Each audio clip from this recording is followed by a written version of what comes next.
Q, the omnipotent trickster who's toyed with entire civilizations, has discovered Warhammer 40K, a broken universe that even gods can't fix, and where humanity chooses eternal suffering over extinction. But when Q tries to save the Imperium, we're left with one terrifying question. What happens when an all-powerful being discovers a universe where compassion is a weapon, truth is a plague, and the only way to win is to become the monster you swore to destroy? Reality tore open above Cadia like a wound that wouldn't heal. The sky bled colors that had no names, colors that made the human eye water and the human mind scream. On the planet's surface, two armies crashed against each other in a battle that had lasted 3 straight days without pause. Imperial guardsmen, ordinary humans wrapped in flak armor that wouldn't stop a decent knife thrust, fired their lasguns at Chaos Space Marines. Warriors in power armor, who'd been fighting for 10,000 years and couldn't remember what mercy felt like anymore. Bodies carpeted the ground 3 feet deep in some places. The smell of blood and burning flesh mixed with the chemical stink of promethium flames. Medics had stopped trying to save the wounded hours ago. They simply administered final rites and moved on to the next dying soldier. This was Cadia. This was Tuesday. Then everything stopped. The lost bolts froze in mid-air, glowing lines of red energy suspended like insects in amber. The Chaos Marines halted mid-swing, their chainswords caught between ticks of time. Even the smoke from the fires hung motionless in the air. The screaming stopped. The explosions went silent. 8 million combatants stood frozen like statues in a gallery of slaughter. A figure appeared in the center of the battlefield, stepping out of nowhere as if walking through a door only he could see. He wore a Starfleet uniform, crisp and clean, its red fabric unstained by the mud and blood that covered everything else. His face carried a smile that didn't match the carnage around him. Q had arrived, and he was very, very bored. He walked between the frozen soldiers, examining them with the casual interest of someone browsing a museum. He tapped a guardsman's helmet, producing a hollow ringing sound. He peered into the hate-twisted face of a Chaos Marine, noting the mutations, the growths of bone and metal that erupted from corrupted flesh. He picked up a frozen bolt shell, studying its mass-reactive tip designed to punch through armor and explode inside the target. Fascinating, Q said to no one in particular. They're still using bullets. Primitive. But I suppose when you're trying to kill 8 million people, efficiency trumps elegance. He snapped his fingers. Time resumed, but only for 2 beings. A Chaos champion named Vrakoth, the Despoiler, and an Imperial Guard commander named Castus. Both men stumbled as they suddenly found themselves able to move while their armies remained frozen around them. Vrakoth raised his corrupted bolter. Castus lifted his last pistol. Both men fired.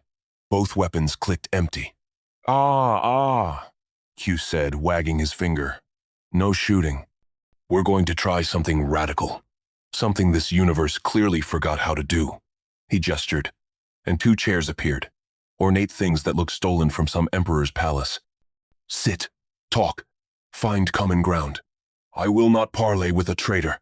Castus spat, his face red with rage. The Emperor's judgment is death for all who turn from his light. And I will not waste words on corpse-worshipping slaves. Vrakoth growled through his helmet's vox grill. Khorne cares not from whence the blood flows. Your skull will join the throne. Q's smile widened. Perfect. You're both completely unreasonable. This will be educational. He snapped his fingers again. The battlefield changed. The bodies vanished. The fires went out. The ground became clean grass, green and soft. The air smelled of flowers instead of death. The sky turned blue, a color Cadia's sky hadn't been in 300 years. Both warriors blinked in the sudden sunlight. This is what Cadia looked like before your little war, Q explained. Before the Imperium strip-mined it for resources and turned it into a fortress world. Before chaos decided it needed to be destroyed.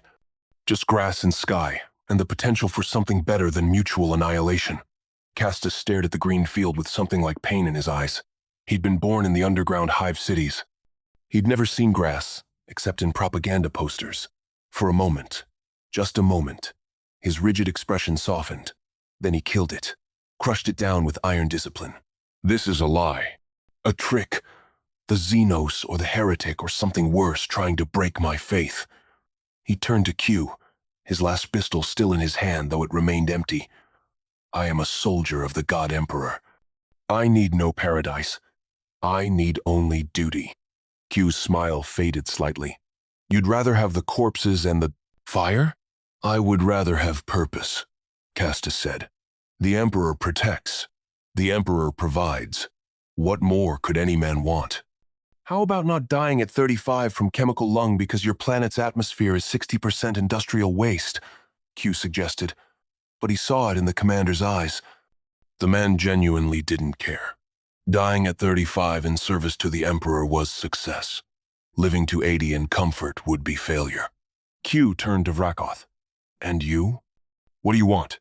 Blood, the Chaos Champion said simply. Glory, the sensation of crushing my enemies. The joy of hearing my god's pleasure when I offer him skulls. He looked at the peaceful field with open disgust. This is weakness. Stagnation. A universe of grass and flowers is a universe that's already dead. Q studied both men for a long moment. Then he snapped his fingers once more. Every soldier who died in the last hour of battle appeared on the field, alive and whole. Thousands of them. Imperial guardsmen, blinking in confusion. Chaos cultists screaming prayers to dark gods. All of them breathing again, their wounds healed, their blood restored. There, Q said. I just gave you back your soldiers. Hour ago they were dead. Now they're not. We can end this battle. We can send everyone home. No more dying today. Castus stared at the resurrected men. His face went pale. What manner of sorcery is this? He raised his voice, shouting to his men. All personnel, immediate purification protocols. Anyone who died is potentially tainted.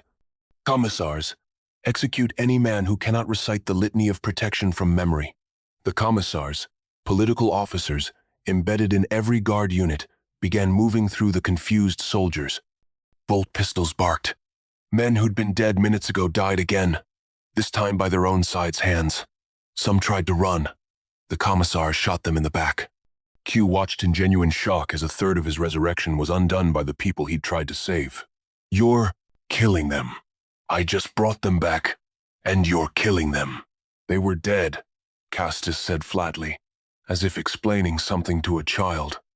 Death in this universe means exposure to the warp.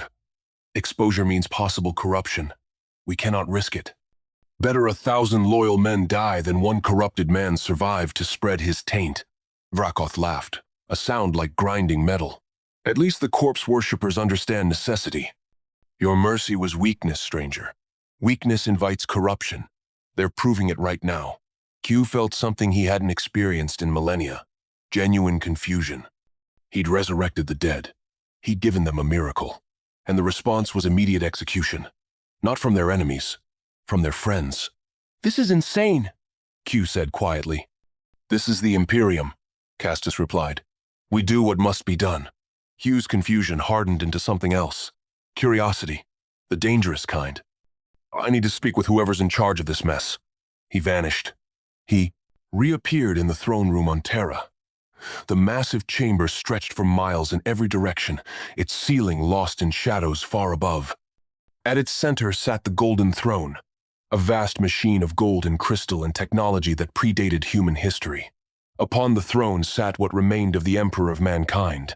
The Emperor had once been beautiful. Legend said he'd stood 10 feet tall, perfect in form, radiating light that made mortals weep with joy. Now he was a corpse, or something close to it. His flesh had withered to leather stretched over bones. His face was a skull with skin. Tubes and wires ran into his body at 1,000 points, pumping nutrients, cycling blood, keeping the tiny spark of life burning in a body that should have died 10,000 years ago. But his eyes still worked. They opened as Q appeared, and they blazed with golden light that filled the chamber. The Custodes, the Emperor's personal guards, materialized from the shadows. 10 of them, warriors in golden, armor carrying guardian spears that crackled with power. They moved with the fluid grace of dancers and the deadly intent of born killers. Their spears stabbed at Q from 10 different angles, a coordinated attack that would have killed anything mortal in a microsecond. The spear tips touched Q and transformed. Metal became flower petals. Steel became roses, daisies, tulips. The custodies held bouquets instead of weapons, looking down at them in shock. One custodes dropped his flowers. Another appeared in his hands. He dropped that one too. A third appeared. They kept appearing faster than he could drop them until he stood knee-deep in blossoms. "See? This is what I'm talking about," Q said. "Attacking first. Asking questions never. Very primitive." He gestured again. The custodies vanished. They reappeared seconds later, but changed. They still wore their armor, but something in their bearing had shifted. They moved more slowly, more carefully. One of them was shaking. Another had tears running down his face behind his helmet. "What did you do to them?" a voice asked. Q turned to see an inquisitor stepping from the shadows, her armor covered in purity seals and religious text. "I gave them an hour as normal humans," Q explained. "Not super soldiers. Just regular people. Hungry, cold, afraid of dying, mortal." He studied the trembling custodies with fascination. "I thought it might inspire compassion. Help them understand what they're protecting." The custodies who'd been crying stopped. His shaking ceased. He straightened, picked up a new guardian spear that materialized in his hand, and attacked Q again. The spear passed through Q's chest without effect, the blade emerging from his back in a spray of light that quickly faded. Q looked down at the spear sticking through his torso. "I just made you experience real human suffering, and you're still attacking? We know suffering," the custodies said. His voice was steady, controlled, empty of emotion. "We were chosen as children. We were broken and rebuilt. We died 1,000 times in training. What you showed us was nothing new. It only reminded us why we serve." Q pulled the spear out of his chest and tossed it aside. It clattered on the marble floor. "You people are broken. We are functional," the custodies corrected. "You are confused." Q turned back to the Emperor. The golden eyes still watched him. Q felt something he rarely experienced, the sense of being studied by an intelligence that matched his own, not in power, perhaps, but in scope, in understanding. "You," Q said, addressing the Emperor directly, "you did this. You built this nightmare. You turned humanity into a species that executes its own soldiers for the crime of being saved." The Emperor didn't speak, couldn't speak. His body was too damaged for speech. But Q felt the psychic pressure of an answer, words forming directly in his mind without sound. "I did what was necessary." Q laughed. It wasn't his usual mocking laugh. It carried genuine disbelief. "Necessary? I've tested humanity for millions of years across a dozen timelines. I've pushed them, challenged them, put them through trials that would break gods. But I never had to make them into monsters." The psychic presence strengthened. The golden eyes blazed brighter. "You have never seen what we face." Q was about to respond when alarms blared throughout the palace. Klaxons wailed. Red emergency lighting flooded the chamber. Servitors, half-human, half-machine servants, rushed through the corridors calling out warnings in binary code. The Inquisitor's face went pale. "Warp breach! Multiple contacts! They're coming through!" Q felt it then. A tearing in reality. Similar to what he'd sensed at Cadia, but worse. Much worse. Something was pushing through from another dimension. Something that made even his omnipotent senses recoil. "What is that?" Q asked. The Emperor's psychic voice whispered through his mind one more time. Truth. The breach opened like an infected wound in the sky above Terra. Through it poured something that Q's senses couldn't properly categorize. Not ships exactly, though they moved through space. Not creatures exactly, though they seemed alive. They were concepts given form, ideas made physical through means that violated every natural law Q understood. The Chaos Fleet had arrived, drawn by the psychic turbulence of Q's presence like sharks to blood and water. Q watched from the palace as the orbital defense platforms opened fire. Lance batteries capable of cutting planets in half discharged beams of coherent light. Macro cannons fired shells the size of city blocks. Nova cannons unleashed miniature suns. The firepower was enough to sterilize a solar system. The chaos ships absorbed it all and kept coming, their hulls rippling and changing, growing new armor where the old was burned away, as if the ships were healing from wounds. Impossible, Q muttered. Matter doesn't work that way. Matter doesn't, the Inquisitor said beside him. But they're not entirely matter anymore. They've been in the warp too long. The laws of physics are suggestions to them now, not rules. Q teleported to the lead chaos vessel, appearing on its bridge without transition. What he found there made him pause for the first time in his existence. The bridge crew weren't quite human anymore. Some had extra limbs growing from their torsos. Others had eyes where eyes shouldn't be. One navigator had a mouth in his forehead that whispered coordinates in a language that made Q's ears itch. They all turned to look at him with expressions of religious ecstasy. The Changer of Ways sent us a gift. One of them breathed. An entity of pure power, untouched by the great game. Q recognized worship when he saw it, but this was different from the Starfleet personnel who occasionally got too reverent around him. These people worshipped with their entire beings, body and soul consumed by devotion to text present, something Q couldn't see, but could sense lurking behind reality, like a spider behind a web. Who's the Changer of Ways? Q asked. They all laughed at once, a sound like breaking glass. Tzeentch, the architect of fate, the great conspirator, he who sees all paths and walks them all simultaneously. He's been expecting you, Q of the Continuum. He's been expecting you since before you knew this universe existed. A chill ran through Q's consciousness. He'd never been expected before. He was the one who did the expecting, the planning, the manipulating. Being on the other side of that equation felt wrong in ways he couldn't articulate. Take me to your god then, Q said with false confidence. You're already there, they responded in unison. The bridge dissolved. Q found himself floating in a space that wasn't space, surrounded by colors that didn't exist and shapes that changed faster than his mind could process. Paths stretched in every direction, millions of them, billions, each one representing a possible future, a potential timeline. They branched and merged and looped back on themselves in patterns that would drive a mortal mind instantly insane. And at the center of it all, in every direction simultaneously, sat Tzeentch. The Chaos God had no fixed form. One moment, it was a vast bird made of fire and ambition. The next, a library containing every book that would ever be written. Then a mirror, showing Q's own reflection, but wrong somehow, corrupted. It spoke with a voice that came from everywhere and nowhere. Q, how delightful! I've been watching your timeline with great interest. The Continuum's little pet project, testing humanity, guiding them toward enlightenment. Such a pretty lie you tell yourselves. Q tried to respond with his usual witty remark, but the words died in his throat. He was looking at something fundamental, not just powerful, but definitional. Tzeentch wasn't a being that caused change. Tzeentch was change, the concept itself given, consciousness and will. What are you? Q managed. I am every plan that was ever made, every scheme that was ever hatched, every hope for tomorrow that burns in every mortal heart.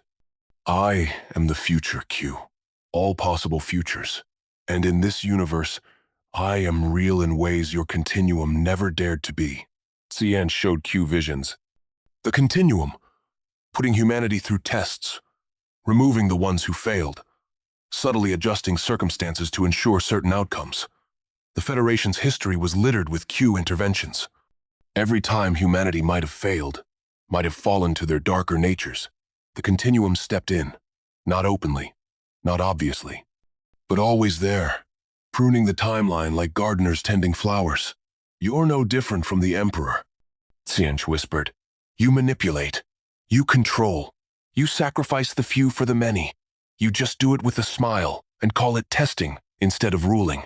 Q wanted to deny it, wanted to explain how it was different, but looking at 10,000 years of Continuum intervention laid out before him like an autopsy report, he couldn't find the words. How many timelines had they erased? How many versions of humanity had they deemed failures and quietly removed from existence? How many Jean-Luc Picards had died in trials that were too hard, replaced by versions from timelines where Q had been slightly more merciful. "You're lying," Q said, but without conviction. "I am the Lord of Lies," Tsinch agreed cheerfully. "Which means I know the truth intimately. I am the best liar, because I know exactly what reality is and how to pervert it. And I'm telling you now, Q, you and the Emperor are the same. The only difference is honesty. He admits what he is. You pretend to be better." Q felt something crack inside his certainty. For the first time in millions of years, he experienced doubt. Not about his power, his omnipotence was unchanged, but about his righteousness, his moral authority to judge others. If the Continuum had been manipulating humanity all along, culling the weak, guiding the survivors, then what made them different from the Imperium's methods? "I can give you more," Tsinch offered. The Chaos God's voice became seductive, friendly, reasonable. "Knowledge beyond the Continuum's limited scope. There are realities they've never shown you, Q. Dimensions where consciousness itself is currency. Universes where thought creates matter instantly. I can teach you things that would make your fellow Q look like children playing with toys." Q felt the pull of it. The offer was genuine. Tsinch could deliver on that promise. For a being whose primary motivation was boredom, the prospect of infinite new knowledge was almost irresistible. He reached out toward the offered wisdom. Then he felt it. The hook hidden in the bait. Accepting knowledge from Tsinch wasn't just learning. It was connection. It was opening himself to influence. The Chaos God didn't want to teach him. It wanted to corrupt him, to turn him into another game piece on its infinite board. Q pulled back, but not before getting a taste of what Tsinch offered. The knowledge burned through his consciousness like acid. He saw futures where he became a Chaos God himself, Q of the Warp, manipulating realities for his own amusement just as Tsinch did. He saw timelines where the Continuum fell to chaos corruption, where omnipotent beings became pawns of something even more powerful. He saw the ultimate endpoint of consciousness unbound by morality, an existence of pure manipulation and endless schemes, with no purpose beyond the scheming itself.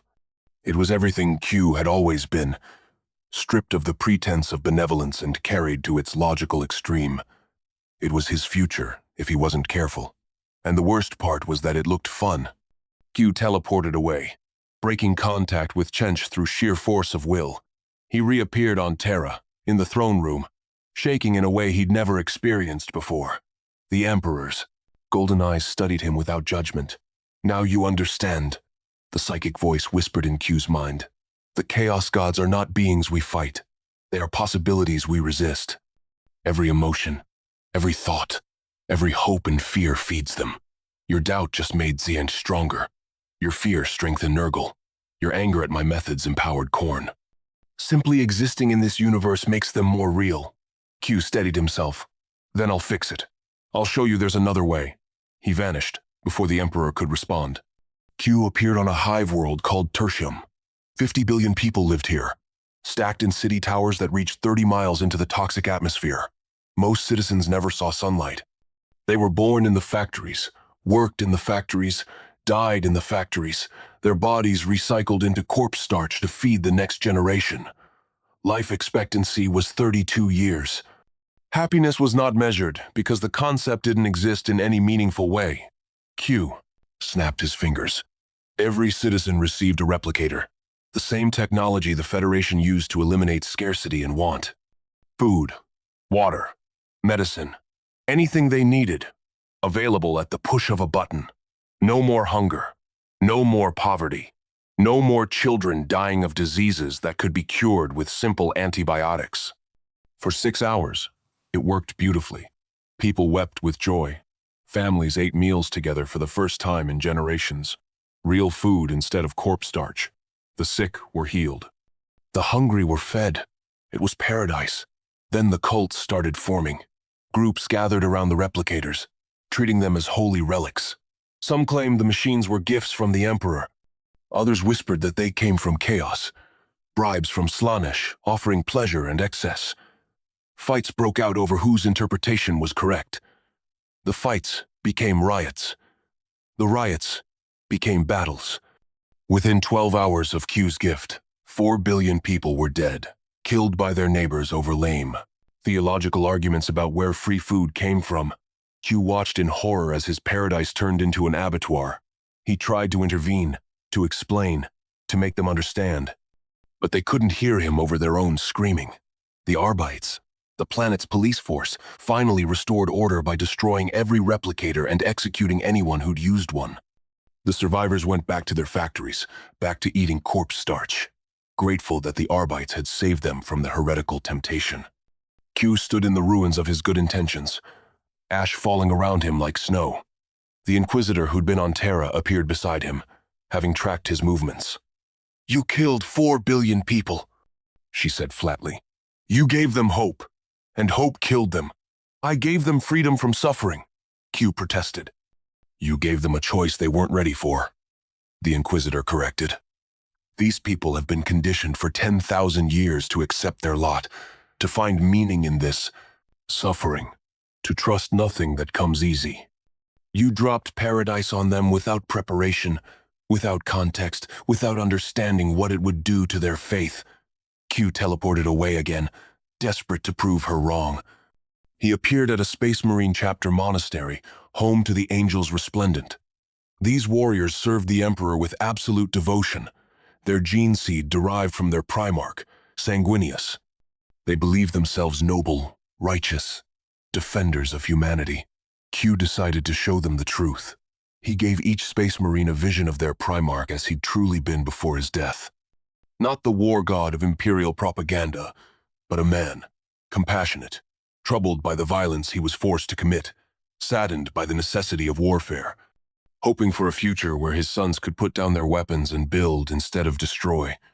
The Space Marines received these visions during their evening meditation. 50 warriors, their minds open to see their genetic father's true nature. Some wept, some prayed for guidance, and some, unable to reconcile the gentle being in the vision with the brutal reality of their daily existence, put their bolters to their own heads and pulled the triggers. Within an hour, 23 Space Marines were dead by suicide. The rest entered a state of psychological shock so deep they couldn't function. The chapter master, desperate to save his remaining brothers, ordered mind wipes for the survivors. Their memories of the vision were burned out with psychic surgery. They woke up changed, damaged, but functional. The chapter master found Q standing in the monastery's chapel. The old warrior's face was carved from stone, showing no emotion. "You destroyed my chapter," he said quietly. 23 dead, 37 permanently damaged. All because you wanted to show us truth. "I showed you who your Primarch really was," Q argued. "A being who wanted peace, not endless war." "And what do we do with that information?" the chapter master asked. "Put down our weapons? Allow the Tyranids to devour worlds? Let chaos corrupt systems unchallenged? Your truth doesn't change our reality. It only makes our necessary duties feel like betrayals of our father's memory. You didn't enlighten us. You broke us." Q felt his certainty crumbling further. Every intervention made things worse. Every truth he revealed caused more death than the lies it replaced. He was failing in ways he'd never failed before, and he couldn't understand why. He returned to Terra, to the throne room, and stood before the Emperor in silence. The psychic voice was gentle this time, almost pitying. "Do you see now? Truth is a luxury for universes at peace. We are at war, Q. We have always been at war. We will always be at war. Truth is a weapon our enemies use against us, because we cannot survive it. The Imperium is built on lies. Yes, necessary lies. Lies that keep people fighting when the truth would make them surrender." Q's voice was small. "There has to be another way." "Then find it," the Emperor challenged. "I give you one world. Rule it however you wish. Apply your Federation principles. Show me that compassion and truth can survive in this universe. You have 100 years. If your world stands uncorrupted at the end of that time, I will begin reforms across the Imperium. If it falls, you will admit that my methods, however cruel, are necessary." Q straightened. This was familiar ground. A test. A challenge. Something he could work with. "Done," Which world? Hope's End, the Emperor said. A newly colonized planet. 10 million citizens. No military presence yet. No established imperial bureaucracy. A blank slate. Make of it what you will. Q vanished, heading to his new project with renewed determination. Behind him, the Emperor's withered lips curved in something that might have been a smile. The Chaos Gods watched with interest, already calculating their moves, and the Continuum observed from outside. This reality, wondering if their wayward member had finally found a test he couldn't pass. Hope's End was a young world, barely 20 years into colonization.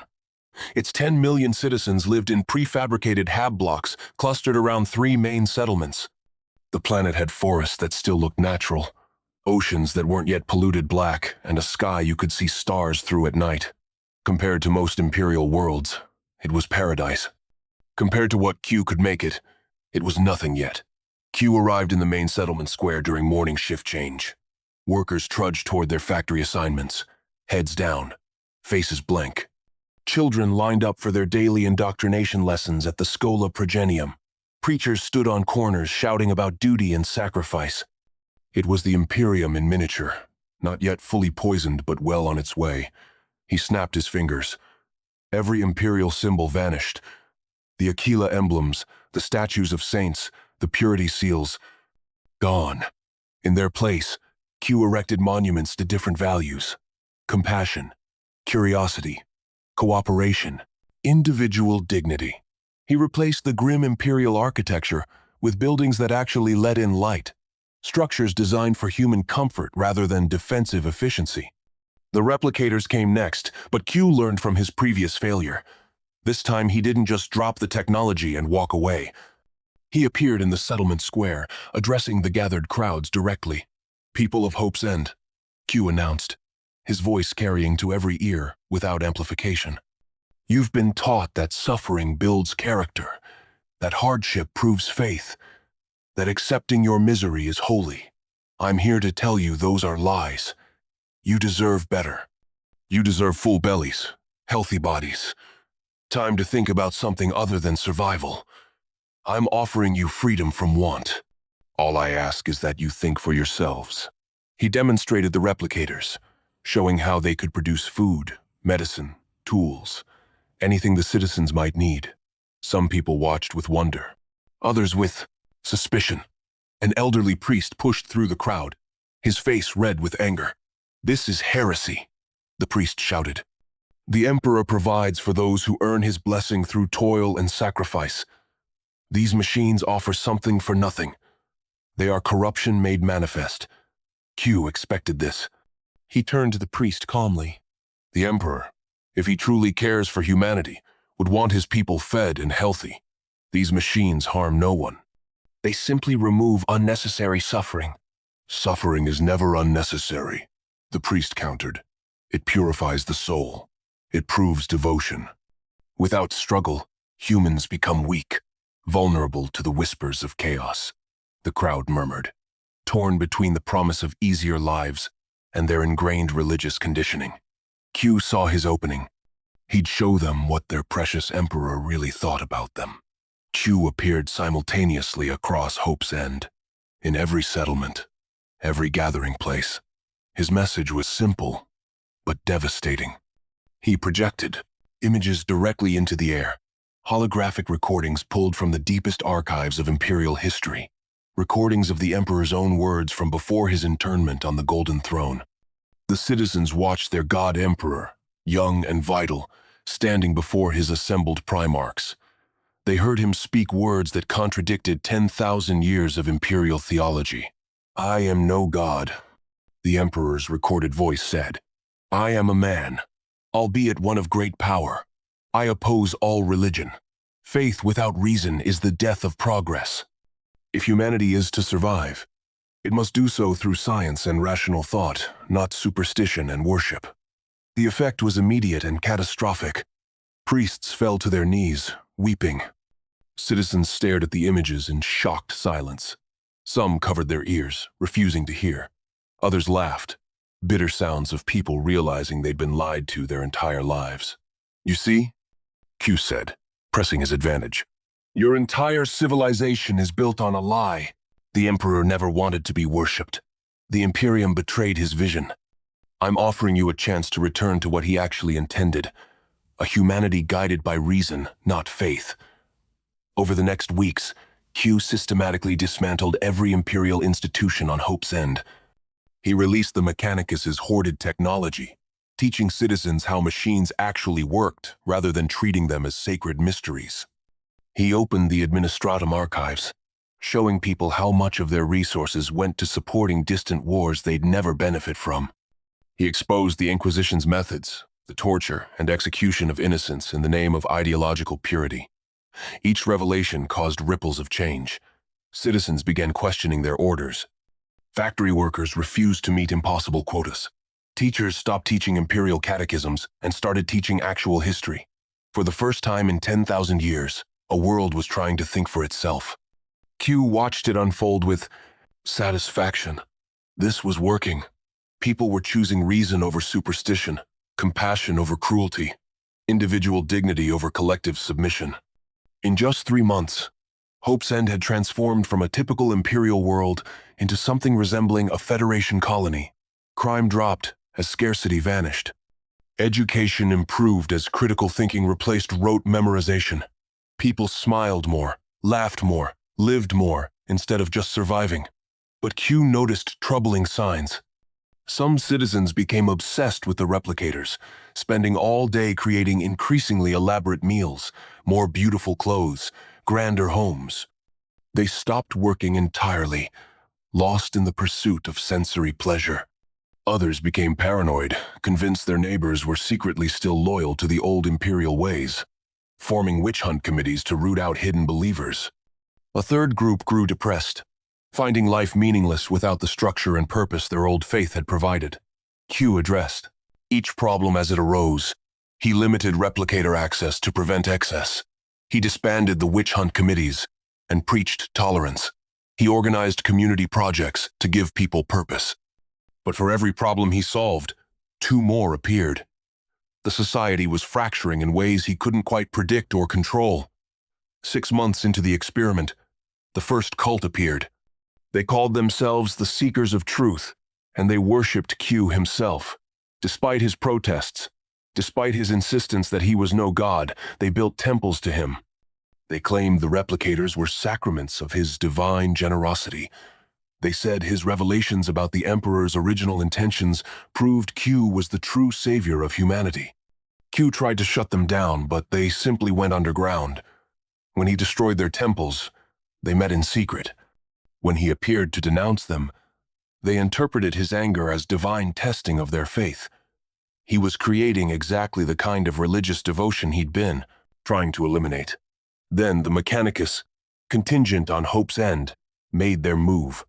Q had stripped them of their religious authority, exposed their god, the Omnissiah, as just another fabrication. But instead of accepting this revelation, they concluded that Q himself must be the Omnissiah made manifest, the machine god walking among them in mortal form. They began reverse engineering the replicator technology, trying to divine Q's true nature through technical analysis. Their experiments went wrong. A replicator modified to operate at higher efficiency created a plague of self-replicating nanomachines that consumed everything they touched. Q had to physically intervene, using his powers to contain the outbreak before it spread beyond the settlement. 12,000 people died before he could stop it, their bodies dissolved into gray sludge. Q stared at the devastation. He'd given them knowledge. They'd weaponized it through ignorance and zeal. The irony was crushing. 1 year into the experiment, Hope's End had descended into chaos of a different kind. Not the chaos of the warp gods. Not yet. But social chaos. 7 different factions had formed, each claiming to represent the true interpretation of Q's teachings. The rationalists insisted pure logic should guide all decisions. The compassionates believed emotion and empathy were paramount. The libertarians thought any form of collective rule was tyranny. The structuralists wanted to recreate imperial hierarchy but with different values. The transcendentalists sought to evolve beyond physical form through technology. The primitivists wanted to destroy all advanced technology and return to simple agricultural life. And the Q cultists still worshipped him as a god, despite everything he'd done to discourage them. Violence erupted between the factions. Not the organized warfare of imperial military doctrine, but street fights, assassinations, terrorism. Each group convinced they held the truth, convinced the others were preventing paradise. The replicators became weapons, modified to produce explosives, poisons, bioweapons.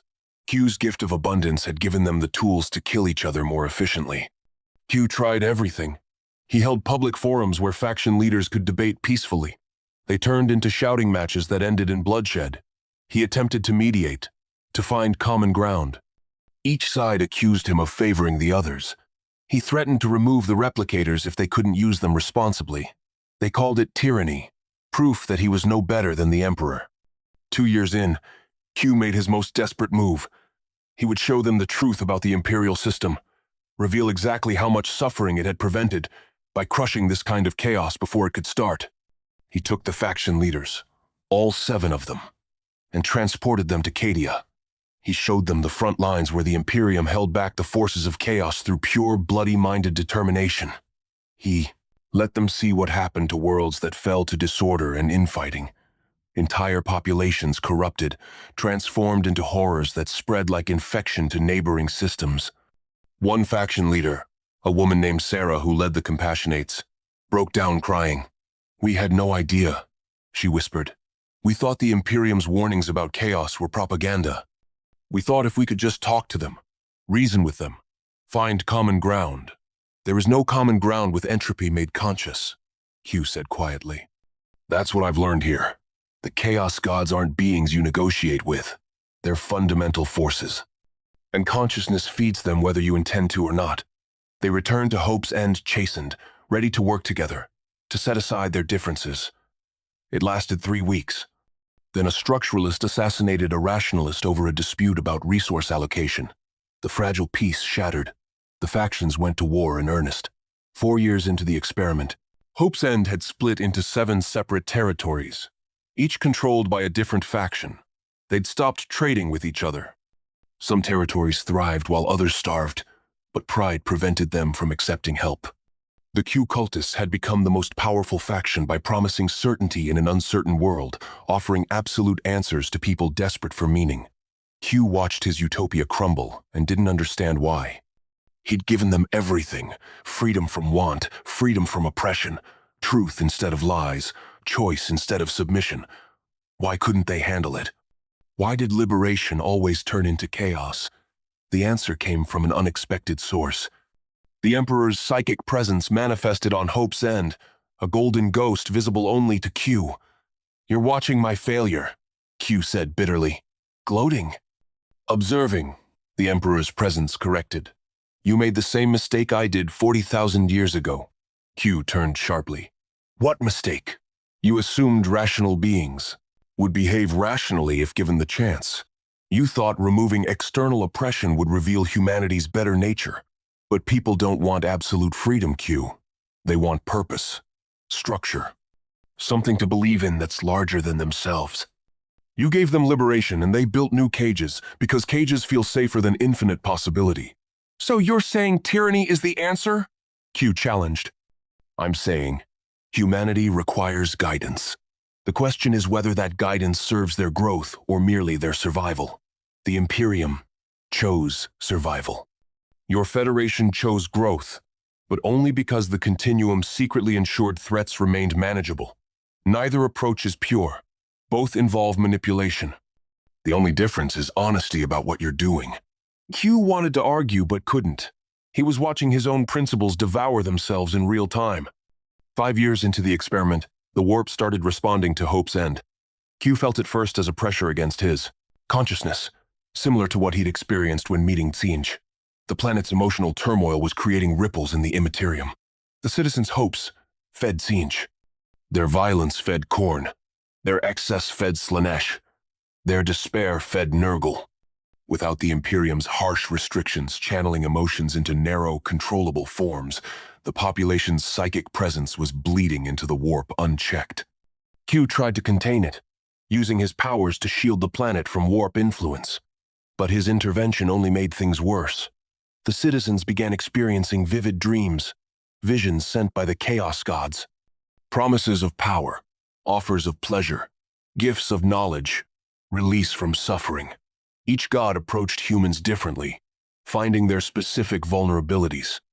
The Compassionates, who'd built their entire philosophy on empathy and emotional connection, were the first to fall to Slaanesh. They'd pursued ever greater emotional experiences, seeking to feel everything as deeply as possible. When Slaanesh whispered to them, promising sensations beyond mortal comprehension, they listened. Within weeks, half the compassionate faction had transformed into devotees of the Prince of Pleasure, their bodies twisted by warp corruption, their minds lost to sensation. The rationalists fell to Tzeentch next. Their pursuit of pure logic, of complete understanding, made them perfect targets for the chaos god of forbidden knowledge. Tzeentch showed them patterns in reality that humans weren't meant to perceive, truths that broke their minds even as they illuminated hidden connections. They became gibbering oracles, speaking prophecies in languages that didn't exist, their bodies shifting and changing as Tzeentch's power flowed through them. Q fought desperately to save what remained, but chaos had found the cracks in his utopia and was prying them wider. The structuralists turned to Khorne, finding in the blood god's creed of strength through combat a familiar hierarchy to replace what they'd lost. The primitivists embraced Nurgle, seeing in the plague god's cycle of death and rebirth a return to natural order. 10 years into the experiment, Hope's End was no longer recognizable as the paradise Q had tried to build. 4 of the 7 factions had fallen entirely to chaos corruption. The remaining 3 fought a losing battle against their transformed neighbors. The Q cultists survived longest, their absolute faith in Q himself providing a kind of protection, but even they were weakening as doubt crept in. Where was their god? Why had he abandoned them to this horror? Q stood in the ruins of the central settlement, surrounded by his failures. Bodies littered the streets, some dead, some transformed into things that were worse than dead. Buildings he designed for human flourishing had become temples to dark gods. His replicators had been corrupted into altars, where citizens made offerings of their own flesh. The Emperor's presence appeared. Beside him again. "You have 45 days left in our wager. Will you continue?" Q's voice was hollow. "How do I stop this?" "You can't," the Emperor said simply. "Once chaos gains a foothold, it spreads like cancer.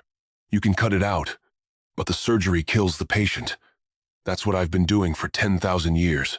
Cutting out the cancer before it metastasizes, even when it means killing worlds. There has to be another way. Show me." Q tried.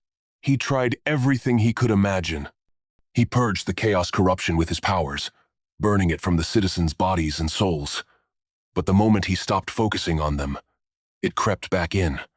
He sealed the planet from warp influence entirely, creating a bubble of pure reality. The citizens suffocated spiritually, becoming empty shells without the psychic dimension of existence.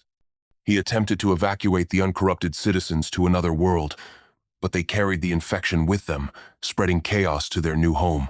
Finally, with 5 days left in the wager, Q was forced to make a choice. He could destroy the planet entirely, killing all 10 million citizens to prevent the chaos infection from spreading. Or he could admit defeat, let the planet fall, and watch as chaos used it as a staging ground for attacks on neighboring systems. Or there was the third option, the one he'd been avoiding because it meant admitting everything he believed was wrong. Q froze the planet in time, not destroying it, but not letting it continue either. He caught Hope's End at the exact moment before total collapse, preserving it in temporal amber. The citizens still lived, but they didn't progress. They remained locked at the point of greatest suffering, neither able to fall further nor to recover. It was the cruelest thing Q had ever done. A permanent purgatory, a hell of stasis. But it was the only way to prevent the infection from spreading, while not quite admitting total defeat. The Emperor's presence studied Q's solution with interest. Innovative, monstrous, effective. You've become what you feared. Q couldn't deny it. He'd sacrificed 10 million lives to prove a point, just as the Imperium sacrificed billions daily to maintain its systems. He'd lied to himself about his motives. calling it a test when it was really his pride refusing to admit failure. He'd become a tyrant who'd rather preserve his failed experiment in eternal torment than let it die naturally.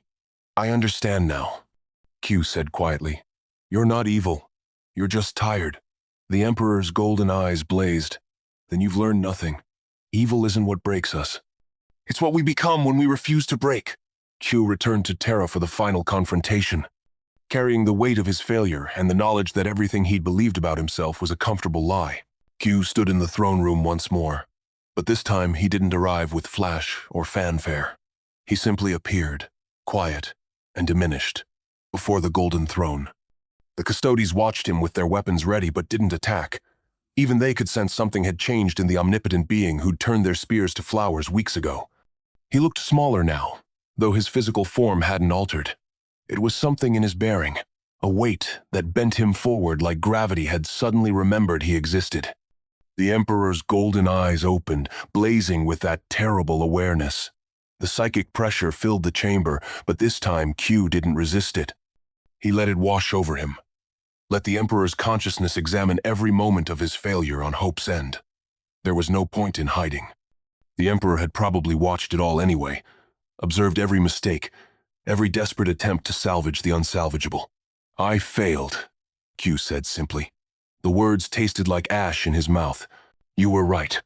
Truth destroyed them. Freedom corrupted them. Compassion made them vulnerable. Everything I gave them became a weapon they used to hurt themselves and each other." The Emperor's psychic voice was surprisingly gentle. "You gave them a test they couldn't pass." "Does that make you feel familiar yet?" Q flinched. The comparison landed like a physical blow. He'd done exactly what the Continuum always did. Set up a trial with predetermined outcomes, then judge the participants when they failed to meet impossible standards. The only difference was that when the Continuum's test subjects failed, they simply erased that timeline and tried again with different variables. Q didn't have that luxury here. His failures stayed failed, frozen in eternal suffering as monuments to his arrogance. The wager was for 100 years. The Emperor continued. "You've used only 10. Do you concede defeat? Or will you try again? Perhaps with different methods. I could give you another world. Let you apply the lessons you've learned." Q almost laughed. Almost. What lessons? That people can't handle freedom? That truth kills? That the only way to keep humanity alive is to crush them under authoritarian control and feed them comforting lies? Those are your lessons, not mine. Then what are your lessons? The question hung in the air between them.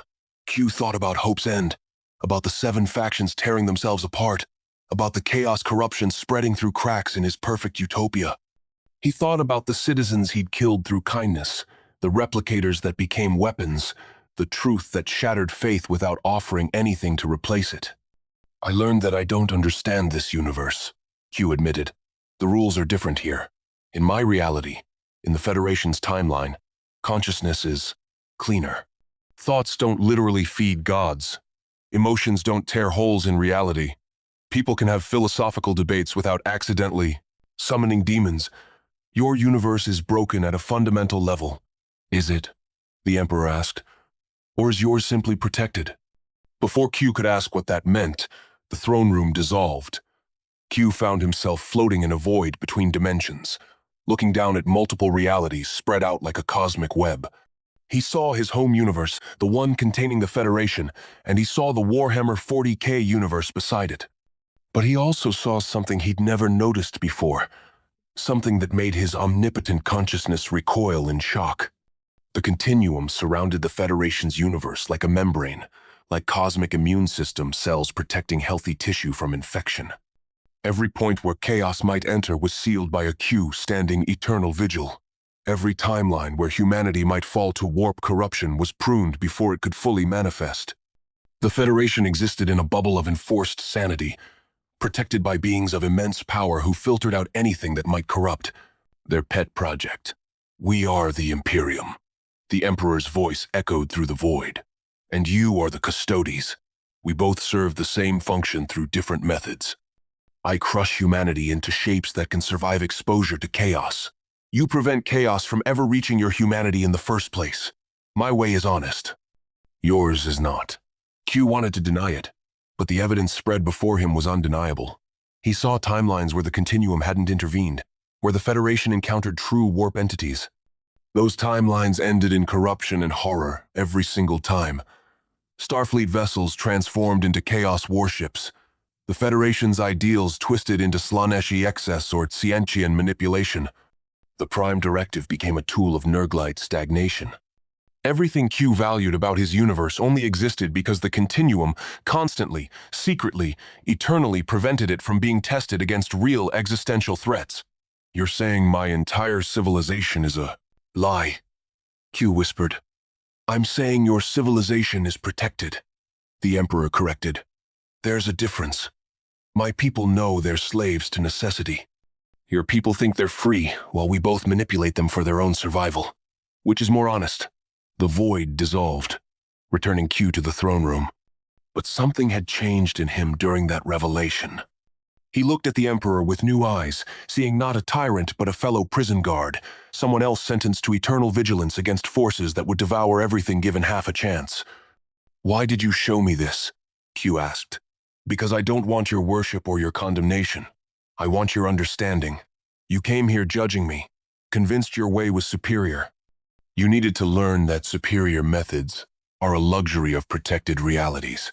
When you actually face chaos unfiltered, when consciousness itself is weaponized against you, morality becomes a casualty. Not because we're evil, but because reality itself has become hostile to virtue. Q moved closer to the golden throne, studying the withered husk that had once been the most powerful human who ever lived. The Emperor had been beautiful once, according to legends. 10 feet tall, golden-skinned, radiating light that made mortals weep with joy. Now he was a corpse kept barely alive by machines, sacrificing 1,000 psychers daily just to maintain the Astronomicon, the psychic lighthouse that made interstellar travel possible. You could heal yourself, Q said. I can feel your power. It's not gone, just bound, focused entirely on maintaining that beacon. If you let it go, if you stopped projecting the Astronomicon, you could regenerate, walk again, rule directly, instead of through proxies, and 10,000 worlds would be instantly cut off from Terra, the Emperor replied. Unable to navigate the warp, they'd be isolated. Tyranids would devour them. Chaos would corrupt them. Orcs would overrun them. In 6 months, half the Imperium would be gone. In a year, humanity would be fragmented beyond recovery. In 10 years, extinct. My personal freedom isn't worth 1,000,000 times 1,000,000 lives. So you choose this, Q said, finally understanding the depth of the Emperor's sacrifice. You choose to be in constant agony, burned alive slowly for 10,000 years, because the alternative is watching humanity die. I choose nothing, the Emperor said, and for the first time, Q heard genuine bitterness in that psychic voice. Choice ended when Horus struck me down. Now there is only duty, only necessity, only the eternal calculation of which horrors to permit and which to prevent. This isn't nobility, Q. This is damnation stretched across millennia. Q felt something crack inside his certainty, the last fragment of his moral superiority shattering. He'd judged the Imperium, judged the Emperor, judged every cruel method and harsh doctrine. But he'd done it from the safety of a protected reality where the Continuum handled all the dirty work behind the scenes. He was a sheltered child, lecturing a soldier about the horrors of war, never having faced enemy fire himself. What happens now? Q asked quietly. Now you make a choice, the Emperor said. A real choice, not a test with predetermined outcomes. You can return to your reality, to your Continuum, and continue testing the Federation while pretending you're not manipulating them. You can stay here and help us fight chaos, adding your power to the Imperium's desperate defense. Or you can walk away from both, explore other realities, and try to find one where consciousness doesn't inevitably corrupt itself. Those aren't really choices, Q protested. The first makes me a hypocrite.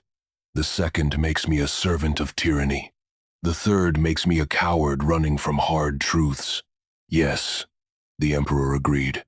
Welcome to meaningful decisions. Every option has a cost. Every path leads somewhere you don't want to go. That's the nature of existence, when consequences actually matter. Q stood in silence, wrestling with the weight of true choice for perhaps the first time in his existence.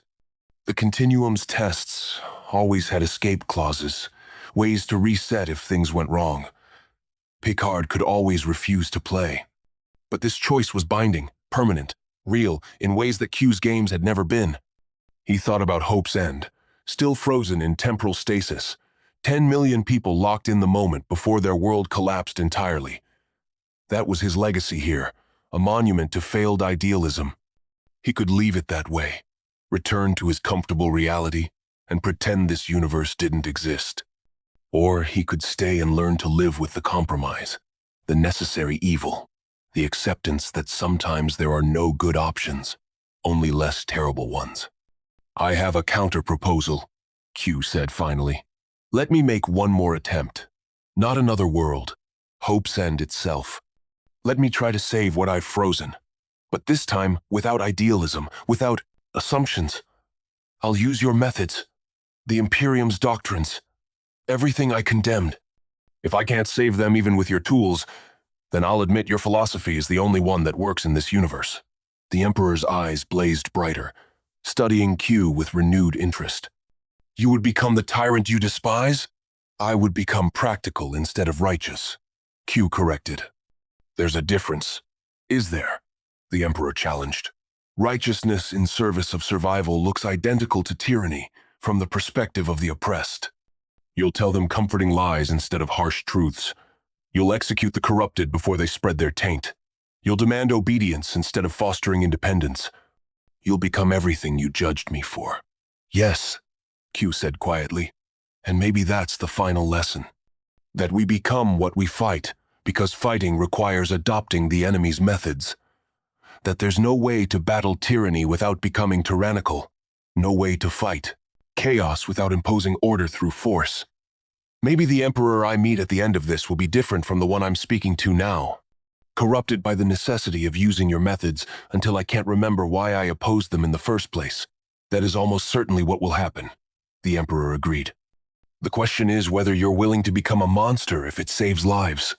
Q thought about the Q Continuum, about how they'd manipulated reality for millions of years while pretending to be above such things. Thought about how they'd tested humanity repeatedly, culled timelines they deemed failures, guided outcomes while calling it non-interference.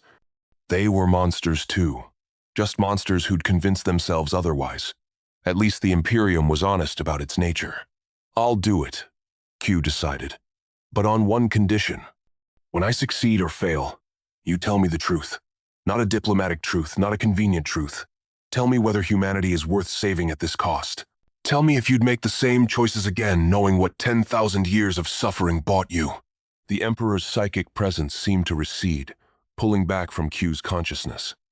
When he spoke again, his voice carried weight that made the throne room's walls vibrate. I will tell you what you need to hear when you've earned the right to hear it. Return to Hope's End. Apply my methods. Save your frozen paradise if you can. We will speak again when you've succeeded or broken. Q vanished, teleporting back to Hope's End. The planet still hung frozen in time, its citizens locked in their moment of greatest crisis. 4 of 7 factions corrupted by chaos, 3 remaining struggling to survive, and all of them trapped in eternal purgatory because Q had been too proud to admit defeat. He studied the frozen world with new eyes. Before, he'd seen it as a failure of his ideals. Now he saw it as a laboratory where he could test everything the Imperium represented. He would lie to them about the Emperor's true nature, reinforce faith instead of undermining it. He would purge the chaos corruption ruthlessly, killing the infected before they spread their taint. He would impose strict hierarchy and absolute obedience, crushing dissent before it became rebellion. He would become the very thing he'd condemned. Q released the temporal stasis slowly, unfreezing the planet one settlement at a time. As each section emerged from frozen time, he appeared before them not as a benevolent teacher but as an avenging angel. He spoke with the Emperor's authority, demanding submission, promising order, threatening consequences for disobedience. The citizens, desperate after their long nightmare, accepted his rule without question. Within weeks, Q had restructured Hope's End along Imperial lines. The factions were dissolved, their leaders executed or forced into servitude. The corrupted were burned without trial or appeal. The replicators were destroyed, their technology declared heretical. Citizens returned to manual labor, to scarcity, to suffering, and they thanked him for it, because the alternative was chaos. Q watched his paradise transform into another grim imperial world and felt something die inside him. Not his power, that remained omnipotent as always, but his certainty, his moral clarity, his belief that there was a better way if only people would listen. The Imperium had broken him not through force but through demonstrated necessity. He was becoming what he'd feared, and the worst part was that it was working. The citizens of Hope's End stabilized. The chaos corruption receded. Order replaced anarchy. And Q stood at the center of it all, an omnipotent tyrant maintaining peace through fear and force, wondering if the Emperor felt this same hollow victory every day for 10,000 years. Somewhere beyond the galaxy's edge, the Q Continuum observed their wayward members' transformation. They discussed whether to intervene, to extract him before he was corrupted beyond recovery. But they decided to watch instead, curious about what would happen when an omnipotent being learned to embrace necessary evil. After all, they'd been doing the same thing for millions of years. Perhaps it was time Q understood the true cost of protecting civilization from itself. And on Terra, entombed in the Golden Throne, the Emperor smiled his corpse smile and whispered a single word into the warp. "Finally!"